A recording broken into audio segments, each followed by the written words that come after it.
This is an unmanned aerial vehicle, commonly known as a drone. It's completely safe. I'm doing it hands-free right now.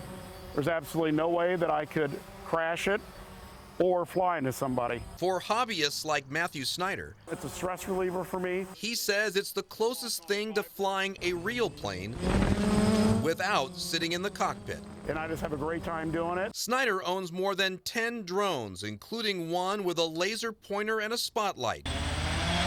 He says he uses it for security to document hunters who come on his parents' 350-acre property. If I see somebody on the land at night, I can turn on my camera.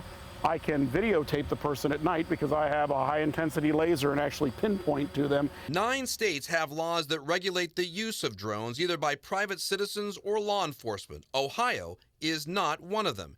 Here in the Buckeye State, for as little as a few dollars, anyone can buy and fly one. No training required. At this Columbus hobby store, they sell 400 drones a month. We spend hours per customer here in the store making sure they understand every single mode, every function, what could go wrong. And when something does go wrong, the outcomes are frightening. On the internet, you can find a wedding photographer crashing his drone into the bride and groom. Another crashing into a grandstand crowded with people. And the dawn of the drone is causing a lot of headaches for the Federal Aviation Administration, which controls the nation's airspace. Because the FAA has classified drones as aircraft, it doesn't want them used for commercial purposes, like deliveries or news coverage. The rules state drones must be flown in view, no higher than 400 feet, and you're not supposed to fly them over populated areas.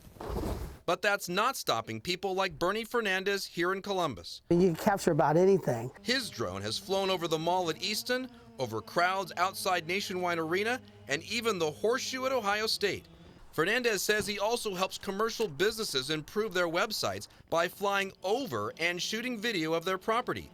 But he won't be flying near Port Columbus anytime soon. We were too close to the airport, and several black SUVs rolled up and said, bring it down. He's even caught some grief in his own neighborhood. Like a guy told me, you fly it over my property, I'm shooting it down. As the size and cost of these machines come down, more and more people will be able to afford them, and that's raising concerns about privacy and safety. Already 2 Ohio lawmakers have introduced bills to try to silence machines similar to this one. I just want to make sure that we have something in place to make certain that if drones will be used for residents in Ohio, that there are some guidelines. State Representative Anthony DeVitas is not in favor of restricting drones for hobbyists. He is concerned about their use in police work. If one of these devices is going to be used to invade someone's privacy, that definitely needs to be addressed as well. The Ohio Prosecuting Attorneys Association is fighting that bill and one other. John Murphy is the executive director. We don't want to see any legislation that we think might put us in a difficult position when we have evidence that could be valuable evidence from a drone. Until any legislation is passed, the sky's the limit for these machines. Machines that some see as a menace, while others view them as the future of aviation. Kevin Landers, 10 TV News.